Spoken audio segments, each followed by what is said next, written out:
ಕುಡ್ದು ಸಕ್ತಿನೇ ಇಲ್ಲ. ನನಗೂ ಜಾಜಿ ಯಾವಾಗಲೂ ಬಡ್ಕೊಳ್ಳೋಳು. ಅಪ್ಪಯ್ಯ ಕುಡಿಬೇಡ ಕಣಪ್ಪಯ್ಯ, ಅಪ್ಪಯ್ಯ ಕುಡಿಬೇಡ ಕಣ ಅಪ್ಪಯ್ಯ ಅನ್ನೋಳು. ಈಗ ಗೊತ್ತಾಗ್ತದೆ ಯಾಕೆ ಕುಡಿಬಾರ್ದು ಅಂತ.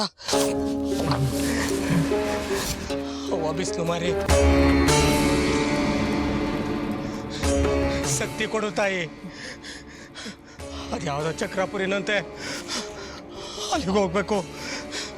ನನ್ನ ಮಗಿನ ಆ ರಾಕ್ಷಸನಿಂದ ಕಾಪಾಡಬೇಕು. ಅಲ್ಲಿವರೆಗೂ ಜೀವ ಉಳಿಸವ. ಆಮ್ಯಾಕೆ ನಿನ್ನ ಪಾದಕ್ಕೆ ಸೇರಿಸ್ಕ. ಬೇಡ ಅನ್ನಕ್ಕಿಲ್ಲ, ಶಕ್ತಿ ಕೊಡವ. ನಾ ಚಕ್ರಾಪುರಿಗೆ ಹೋಗ್ಬೇಕು, ಶಕ್ತಿ ಕೊಡವ. ಬಿಸ್ಲು ಮಾರಿ, ಶಕ್ತಿ ಕೊಡವ.